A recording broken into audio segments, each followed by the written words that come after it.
We Yep. gave that up. But in general, let's talk about Latavius Murray, who is a very talented young back in the NFL, a 1,000-yard rusher.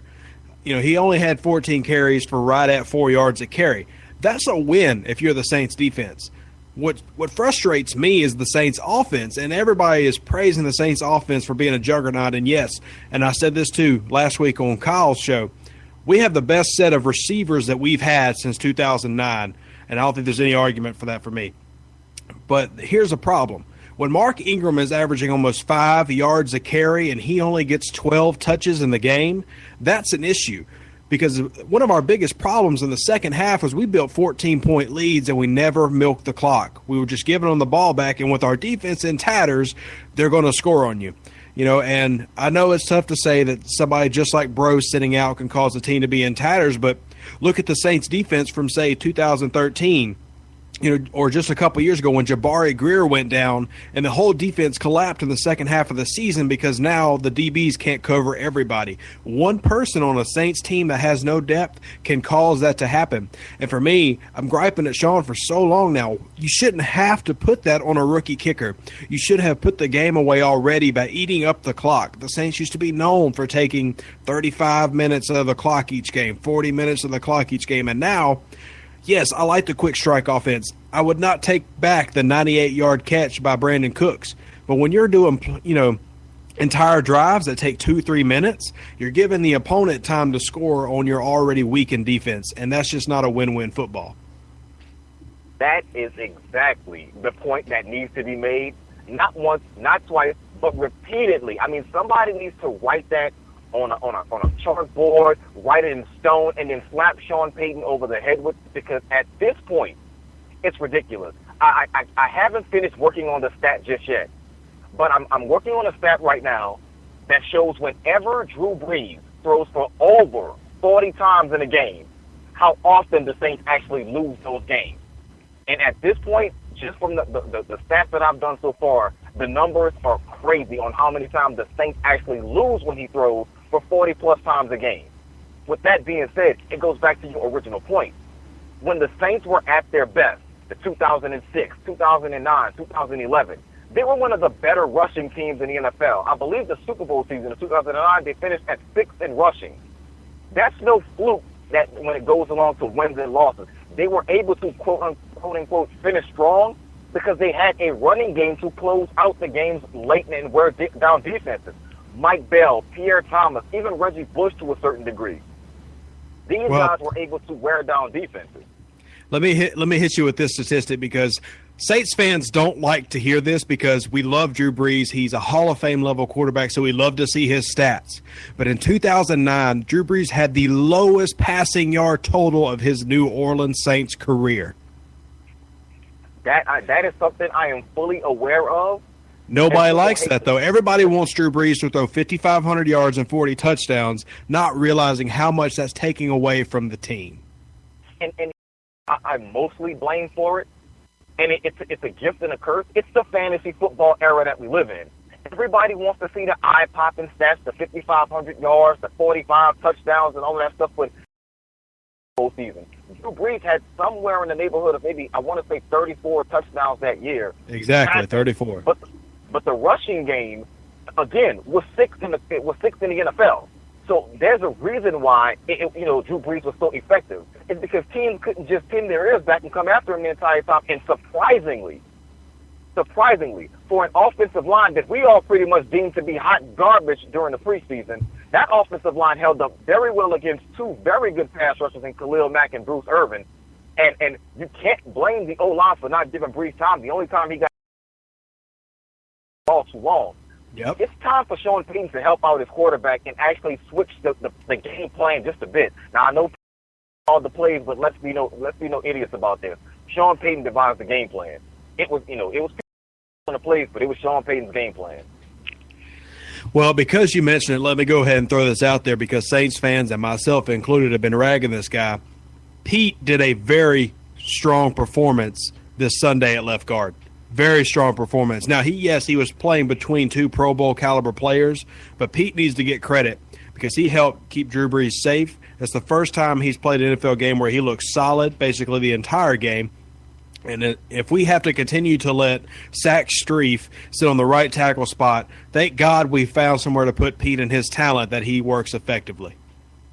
That is the biggest thing about Sunday's game. If I could take a surprise out of it, it was how well Andres Pete played at left guard. And, as you alluded to, you've got Terran Armstead on the left of him, and you've got Max Unger on the right of him. But still in all, the thing about Pete has been he hasn't won his one-on-one matchups. In this game, he more than held his own. And, from reports, he said himself he feels more comfortable on the left side, which makes sense in his career. Yeah. But I don't blame Pete for his ineptitude thus far. Yes, I give him grief, just as you alluded to, and most Saints fans do. Almost was, considered a bust by many. However, you cannot be any type of not a decent player, not a good player, not an elite player. You can't be any type of player if you don't know which position you'll be playing. Today it's left tackle, tomorrow it's right guard, then you play him at left. Before you could even get to learn any of those positions, we're switching you again. It was unfair to him one time because Sean Payton didn't have an idea of where to peg hole is. All because there was a certain stubbornness about playing Lolito and Clemente at left guard, which I never understood because you benched those guys several times last season. Yeah. And let me also say this, Strief had a respectable game Sunday. So as much as flack was given, I need to give him credit in the same way that I'm giving Pete credit. So maybe there is something to look forward to on the horizon in that regard because let's be honest. I mean, it's not like we're playing the Raiders of, the early 2000s. This Raiders team, especially that defense, are legit people. I mean, Khalil Mack, undeniably one of the next up-and-comers of the NFL right now. Extremely talented. That defensive line they have with Justin Ellis, Khalil Mack, just everybody they really have on that defense is either young and talented or just talented in general, not to mention having a guy like Amari Cooper who this year could emerge as, a top 3 receiver in the NFL.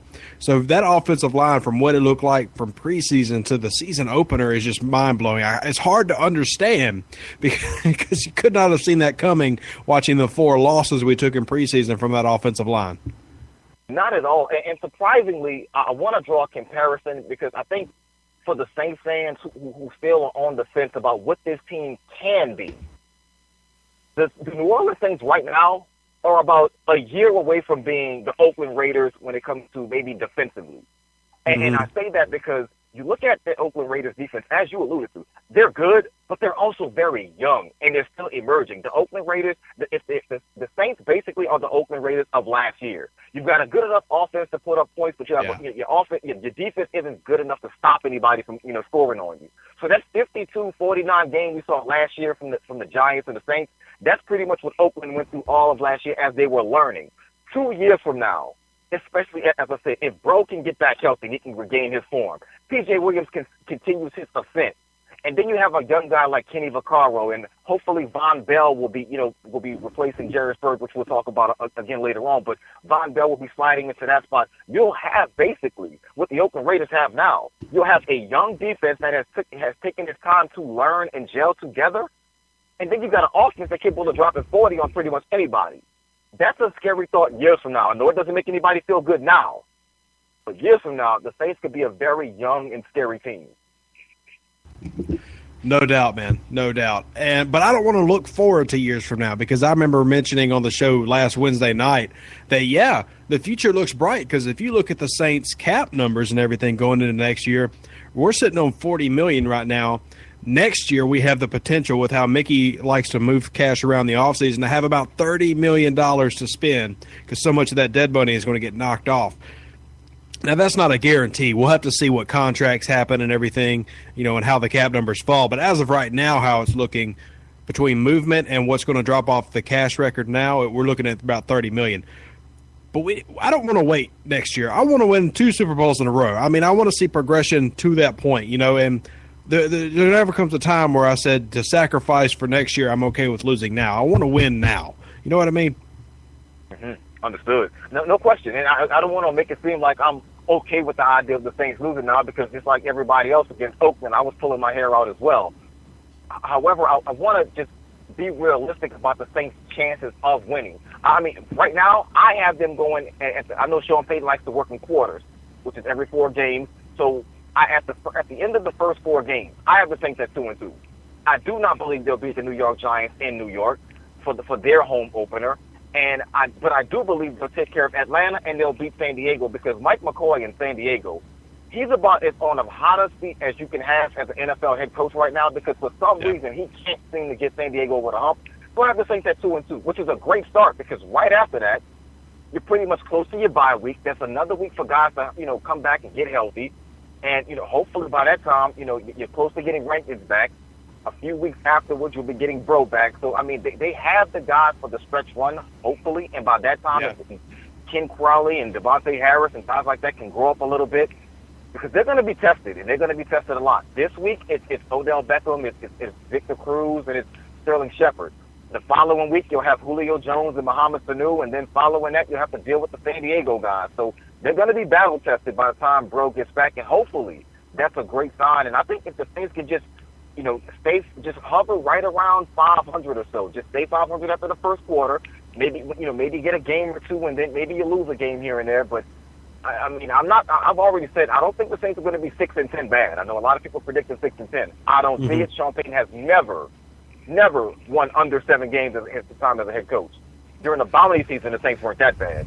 So I'll give them 7-9, 8-8 right now, and that can always change with a game or two. If they beat New York, all of that changes. Well, I agree with you. Looks like we got the professors called in. Not sure if you just want to listen or if you want to talk. Professor, you there?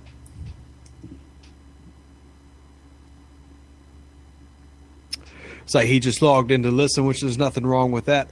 Look, I have this as another 7-9, possibly 8-8 season. And there's a lot of optimism in that, though. I think that there's a lot of swing games, New York being one that you mentioned. But I think there's also a couple of others that could kind of swing out of the way. We know that the division games can go out of the way no matter what. But you also got games like Denver, which is still a toss-up. They look pretty strong against Carolina, all things considered. But that's at home for us. We don't have to go to Mile High, so that's a toss-up. Seattle, I mean, they're a changing team. They're not the same team that won the Super Bowl and went to another. I mean, so that's a toss-up game. I've got Detroit as a toss-up game just because, I don't know, we always seem to play poor against Detroit until you go back to, like, our playoff game. But I think the problem I have, though, is you've got stuff like we have to play Carolina on a short week after playing Denver.